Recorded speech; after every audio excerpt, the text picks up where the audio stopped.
1. I found Robert in one of those places you'd expect to find a neckbeard, playing Dungeons and Dragons. We'd gathered a group of people online, and were meeting up for the first time.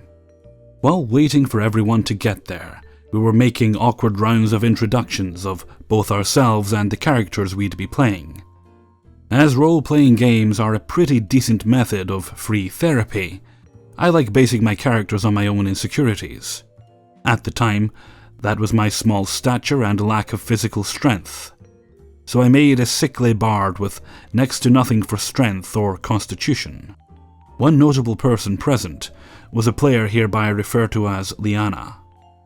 A bright, clever girl, with the misfortune of being the sole woman at the table. As most people prefer playing as their own sex, this also left her healer as the only female member of the party. And now, enter Robert. I'd like to start his introduction with pointing out that Robert is one huge motherfucker. Not merely obese, but also about 2 meters tall, a massive hulk of a man, with long, unkempt hair dyed black. Many Nordic neckbeards tend to have dyed hair, by the way, virtually always either black or very dark brown. Perhaps something about our natural sandy blonde color is just deeply unsatisfying to them. Either way, I've seen some rough-looking people around these circles before, so no alarms ringing at this point.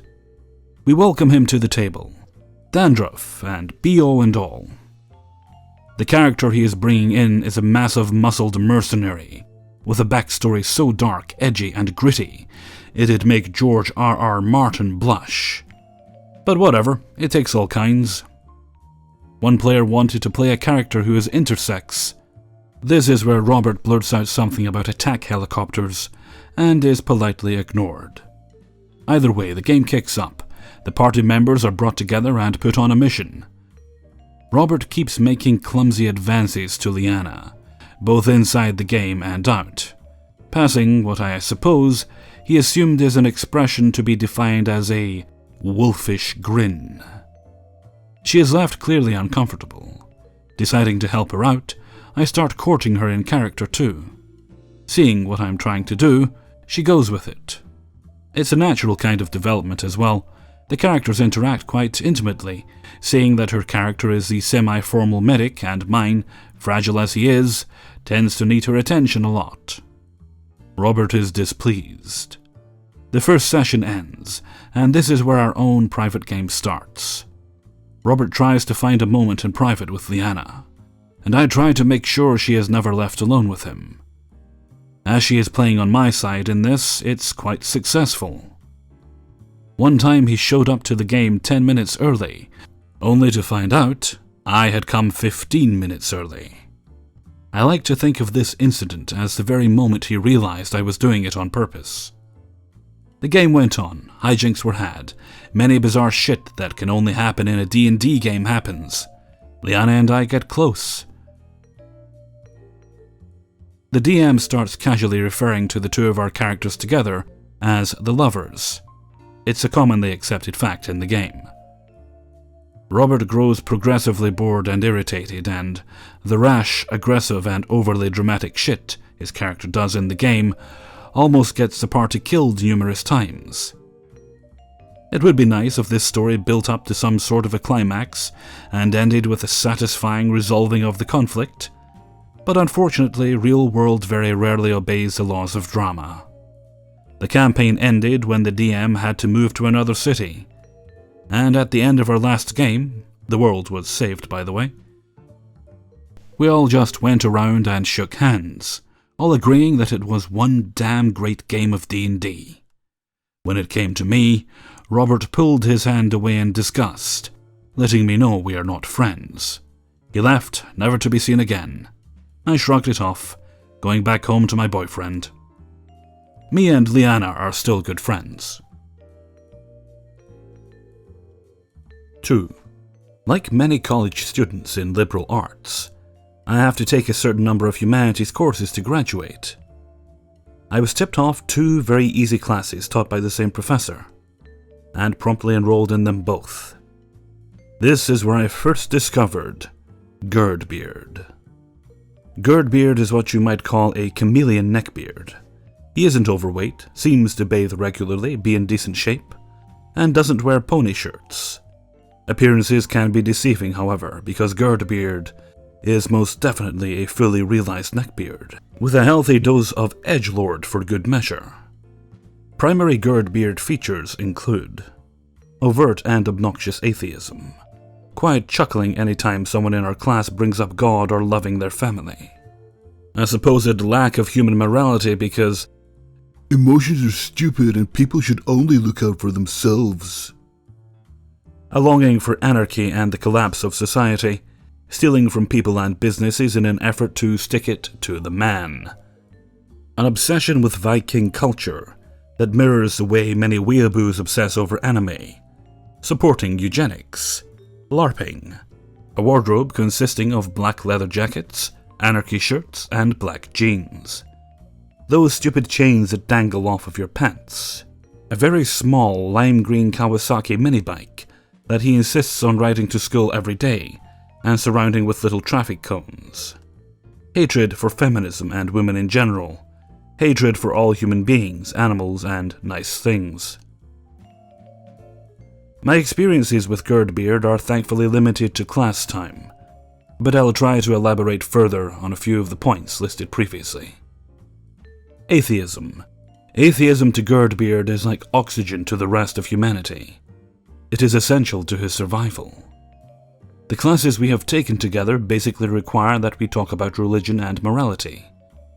Since we live in the Bible Belt, these religious discussions are usually geared towards Christian moral values, and many people in the class are devoted Southern Baptists.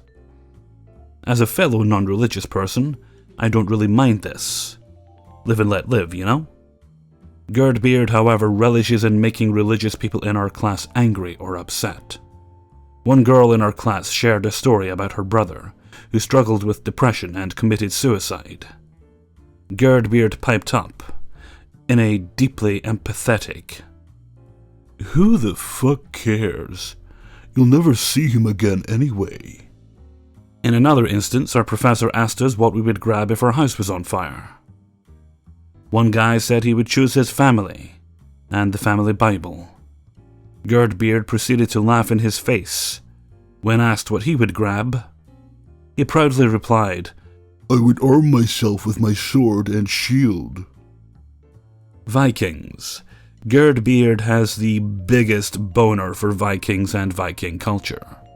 Unfortunately, his understanding of it seems to be limited to whatever his LARP friends tell him, and the hit TV series Vikings. In lieu of religion, Girdbeard lives by the Viking warrior code, whatever the fuck that means. One day we talked about the ethics of murder. Is murder ever justified? Is murder always bad, etc.? Girdbeard's response, which didn't even answer the question, was something like, "Well, the Vikings pillaged and looted their way through Europe, and they didn't care about murdering people. They just did it because they could." Sensing an opportunity to test Girdbeard's vast Norse knowledge, I asked him what he thought about the selective female infanticide theory. He seemed annoyed that a woman was speaking to him. I explained that some anthropologists think the catalyst for the Viking Age was not the spirit of doing whatever they wanted. Instead, it was caused by the shortage of available women, due to the Viking tradition of selective female infanticide. Girdbeard replied, "Pfft, like a Viking would ever do anything because of a woman." Women. Like most neckbeards, Girdbeard has never touched a woman. I happened upon his Instagram account one day, and there were quite a few snapshots of himself at various anime and comic book conventions, posing awkwardly with hot female cosplayers. A girl in my literature class claims that she went to high school with Girdbeard. She's very cute, smart, and Vietnamese American. They were in the same club together, and apparently he asked her out with this golden line. "You know, even though I normally never date outside of my race, I'd be willing to date you." She turned him down, and she said he proceeded to go out of his way to throw dramatic tantrums whenever she walked into the same room as him. knocking books off his desk, brooding in the corner, slamming the door behind him, etc. This lasted for most of their senior year. In class, he regularly dismisses love as useless and women as heartless bitches. He thinks all women are genetically programmed to be gold diggers, and actually used the term Chad when referring to the jerk guys girls end up dating. During a discussion about promises and commitments, he suddenly launched into a tirade about love being an illusion and how it's the nature of people to let you down. This went on for a very uncomfortable 5 minutes. He is also, for some odd reason, against women using epidurals and pain medication during childbirth. Something about it being unfair to men? 3. Let me assure you that this is not clickbait. This did literally happen, in about May of 2012. But I've known this person since around 2007, so some context is needed for you to fully appreciate the depth of this man's assholery. This might get a little long, and I'm still a bit salty about it after all these years. I can feel myself getting ready to write an unnecessarily lengthy post that spares no detail, so I apologize in advance for the length. As I mentioned above, I have known this particular neckbeard since 2007-ish, when I was about 17 years old. For the sake of the story, let's call this neckbeard Ian, because that's his name. I met Ian on a smallish chat room that averaged between 50 and 100 members at any given time. Though it was relatively well known in the underground chat scene at the time, there were only maybe 25 core members or so that spent a lot of time hanging out together, either online or on the phone, who were more or less known as the cool chatters, the online equivalent of the in-crowd. It was in this group where I met my best friend, M. We met on a Friday, and by the following Monday, we were talking every single day. I never developed a friendship that quickly in my life. Even though we didn't live in the same country, we felt closer to each other than we did to our real-life friends. We even ended up meeting up in real life over the summer in 2010. I'm getting a little ahead of myself, but I just really want people to understand how close we were. She was the absolute best friend that I've ever had in my life. Em and I were both part of the chat's in-crowd. Ian was not. But it wasn't just because Ian was kind of weird, awkward, bragged a lot, didn't really seem to understand how conversations worked, and just didn't fit in. It was mostly because Ian had a terrible reputation. Towards the end of the chat's life, for example, he ended up getting literally run out of the chat. Well, not literally, when one of the youngest members, who was only 12 years old at the time, divulged to us, screenshots included, that Ian had tricked her into going on webcam by asking her to give her opinion on his new haircut. Only it wasn't his haircut that he ended up showing her. The entire chat justifiably turned against him. He released this weird, self-indulgent essay full of excuses for why he'd done it, which included, I shit you not, the excuse that he was depressed because he had a problem with shitting his pants involuntarily. To this day, I still have it. And it is known affectionately among former chatgoers as the Ian essay. And he never came back. A few years later, during Facebook's initial rise in popularity, I got a message from Ian in my inbox. I had completely forgotten about him, so when he asked me to add him on MSN with promises that he had changed and become a new and better person, I, for some fucking reason, decided to give him another chance. He added me on MSN as well as M and a couple of other friends of ours as well, Ali and Alex, both female. Well, I should have taken this entire first conversation as the world's biggest red flag. Because within not even 10 minutes of this conversation, he was pulling every neckbeard trick in the book, and even a couple of things that I haven't heard of before. He was asking me if I have a boyfriend, while implying that he thought my boyfriend was an asshole, despite knowing literally nothing about him, even including his name. He was telling me that he thought my boyfriend was so lucky because I was beautiful. He was asking me to recount personally deep details about my sex life, and volunteering to tell me about the length of his penis. even though I'd never asked. He offered to buy me jewelry, which he did without my permission. He even offered to fly me down to his house in Florida, I'm from Canada, to have a threesome with him.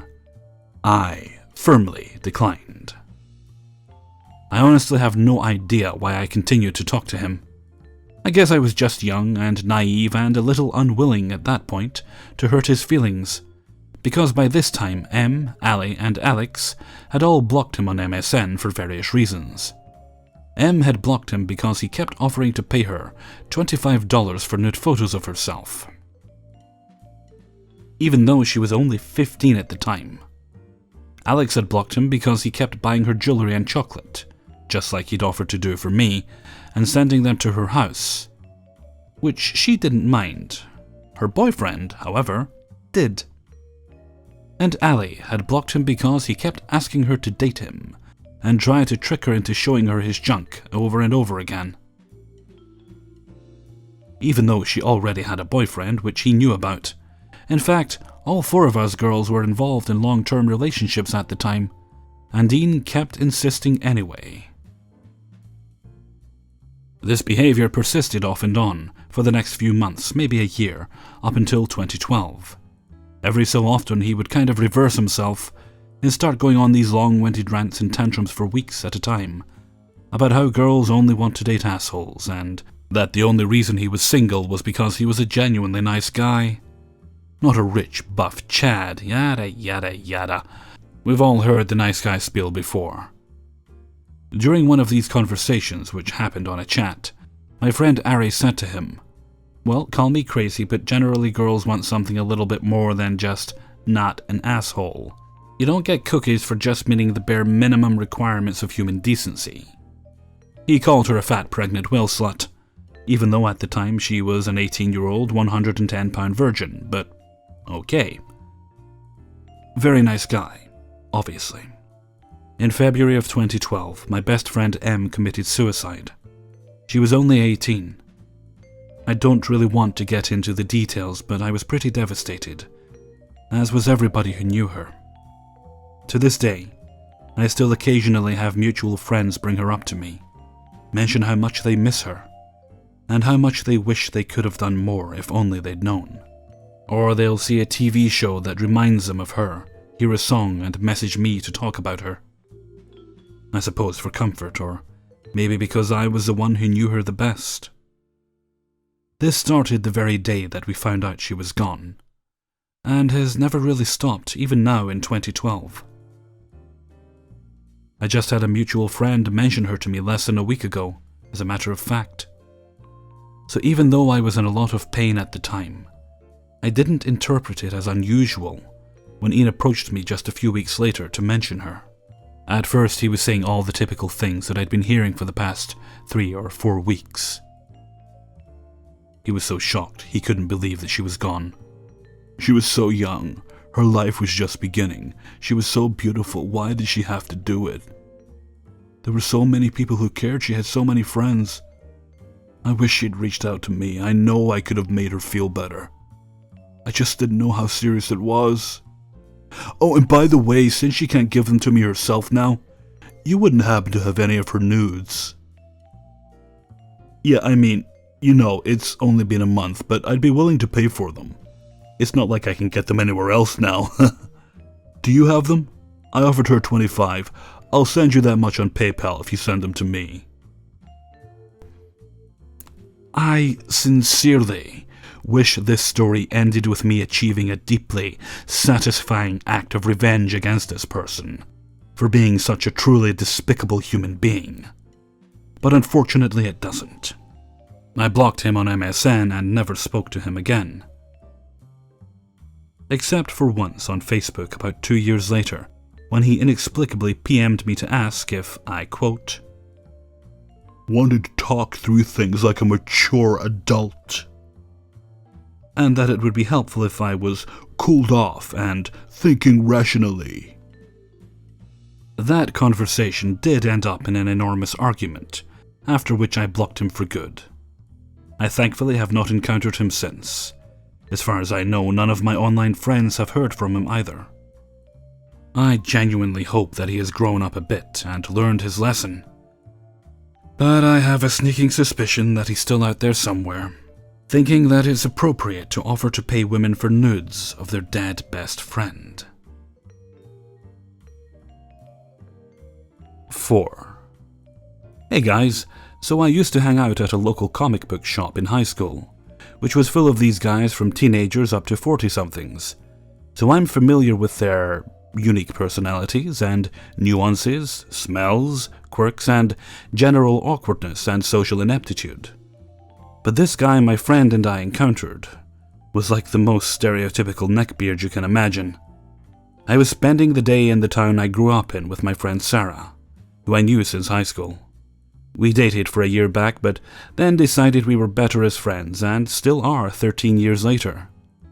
She's a beautiful Syrian girl, a little chubby, but she's really sweet, playful and funny, so it's natural to be drawn to her. We decided to go together to a bar downtown called Games on Tap, which was your typical full liquor bar lounge, but with all the next-gen gaming consoles. When you walk in, there's gaming memorabilia and stuff everywhere, so there's definitely going to be some fun people here, we thought. We had no idea how right we were. Once we got settled down at a table, we had some friends recognize us at the bar, so I went over to say hi and she had one of hers go to our table. Eventually, I'm engrossed in playing Super Smash Bros. While she's enjoying conversation with her friends. But when I turn around to see her again, I get an unknown guy hovering over her. He was short, kind of fat, with long, dirty blonde, greasy hair, neckbeard, a poor excuse for a mustache, it was so thin, and he wore a tan trench coat, complete with fingerless gloves, socks with sandals, cargo shorts, and yes, a fedora. I mean the absolute typical stereotypical neckbeard. His eyes were wide like he just saw a pair of tits for the first time, and I didn't realize it at the time, but he was actually staring down Sarah's shirt while she was talking with her friends.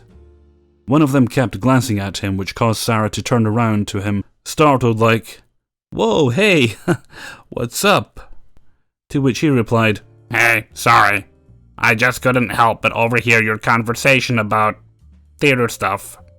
Sarah and I used to take drama classes and volunteered at a live production theater with some of our friends, and this guy took this opening as his opportunity to tell anyone with an earshot how amazing he was at acting and everything else he ever tried for the first time. So, being polite, she began listening to him as he pulled a chair from another table and basically wedged it between her and whoever was already sitting with her. Well, this guy doesn't shut the fuck up for the next few hours, and every topic is just about him, what he's done, and again how good he was at it, etc., etc. All the while she's visibly losing interest and starts browsing on her phone. Well, he's scooting closer to her, peering over to see what she's looking at, and keeps brushing against her chest while pointing at things on her phone. He does this a few too many times before it can't be assumed as an accident anymore. And I hear Sarah finally ask, "Dude, can you please give me some room?" He doesn't like this and asks what the problem is. She tells him he's acting a little pervy, but he denies knowing what she's talking about. Annoyed and frustrated and a bit tipsy at this point, she comes up to the bar to me and says she's ready to leave, so we head out. We go outside and light up our smokes when this clueless asshole comes shuffling outside. He apologizes for "Whatever I did in there" to her, and she says it's fine, we're heading home. He gets a sad look on his face and asks if he can have a hug before she leaves, and she says sure. She gives him one of those "I really don't want to touch you" kind of half hugs, and suddenly she lets out a yelp and pulls away from his puckered lips. Dude totally tried to sneak one on her. Man, she shoved him away, and he goes, "Aw, I tried." "Yes, you did, bro, and you blew it." We left that night, but did go back a couple months later. Turns out that dude got barred from there for sexually harassing some of the girls and making them uncomfortable. Dude was an all-round general neckbeardian creep lord. 5. This is a story of when I worked as a night shift patient transporter at a fairly large hospital. It wasn't a bad gig, honestly. My job was mostly transporting patients from one side of the hospital to the other, in wheelchairs and stretchers. Sometimes I had to pull 400+ pound people from their beds to their stretchers if they couldn't walk, or were too lazy. The other part of my job was putting people who had expired into the morgue freezers. You get used to it after a while. We had this one massive room in the hospital, where we kept extra beds in case we ran out. It required a security guard to open it though. That's where Daryl comes in. Like any cliché story, it was actually a dark and stormy night. About 11 p.m., my dispatcher tells the transporter that he has to grab a bed from storage, and he promptly refused because that creepy-ass security guard was on duty tonight. I told her I'd do it, not knowing of the butt-fuckery that would ensue afterwards. They all exchanged looks, laughed, and wished me good luck. My dispatcher calls security and tells them I will meet them outside the door. And now I wait. The door to bed storage was down a long hallway that curved around into another hallway. There was nothing down this hall except bed storage. It mostly was a passageway from recovery to the ICU. I'm waiting and waiting and waiting when suddenly I hear this door creak open and slam, followed by what sounded like someone with a peg leg, slowly walking down the corridor. I looked around but saw nothing. Then I smelled it. A foul odor had uppercutted my nostrils with an unrelenting force. It smelled like a mixture of mothballs, bleach, and rubbing alcohol, with just a hint of fresh diarrhea. He proceeded after his smell. He came around the corner with his big set of keys. He had all the symptoms of neckbeardosis. He even had a legit neckbeard, everything from his jawline and above, barren like the Mojave. Everything below, however, was covered in a thinly sparse yet ubiquitous layer of hair. He had one eye that looked off to the left. He was mostly skinny except for his immense potbelly. Unnerved by his horrible smell and strange demeanor, I tried to be polite. Me. "Hey, how's it going, man?" He said nothing. One eye fixed on me, the other eye fixed on the floor. He began fumbling his keys looking for one that opened the door.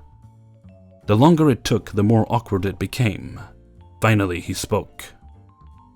"Daryl, You ever been fucked in the ass before?" This did not compute. I had to make sure I heard him right. Me. I'm sorry, what? Daryl, you heard me. Have you ever been fucked in the ass before? Now, dear readers, I don't judge. If that's your bag, then cool. To each his own. I, however, am straight. I didn't want tonight to be my first time, though. Me, no, can't say that I have. Daryl, I was a cop once, you know. Damn good one, too. We had this one guy. He'd fuck anyone in the ass. You like anime? Oh, dear God, open the door. Me, no, not my thing. Daryl. Shame, you should. I was just watching Hyper Police. Insert Japanese character's name. Is pretty damn sexy. Me, yeah man, sounds cool. He's still fumbling with the keys. His smell is intensifying. Daryl, yeah, my girlfriend just left me because I had a gaming problem. And I watched too much porn. Me, bummer, dude. Daryl, yeah, I could kill her if I wanted to. But I won't bother. I could totally get away with it because I used to be a cop. Oh, for fuck's sake, I need to get out of there. Quick, fast, and in a hurry. Me, yeah man, cool. Hey, you gonna get this door open cause, you know, patient is waiting on a bed? Daryl, you play Magic the Gathering?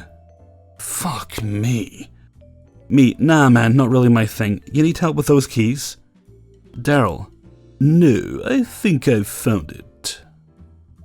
Finally, he opens the door. Meanwhile, entertaining me with his stories of how he would go to bars and find the drunkest girl there, and offer to take her home, being the nice guy that he is. Not exactly things you admit to people. As soon as I found the bed I needed, I bid him a quick farewell, and got the fuck out of Dodge. his smell still lingering in my nostrils long after I left him. I went back to dispatch and told them of my near-death experience. They all laughed. Maybe he was fucking with me. No, dear readers, this was really him. In his off time, he wore the typical neckbeard garb, fedora, cargo shorts, and socks and sandals, and a waifu shirt.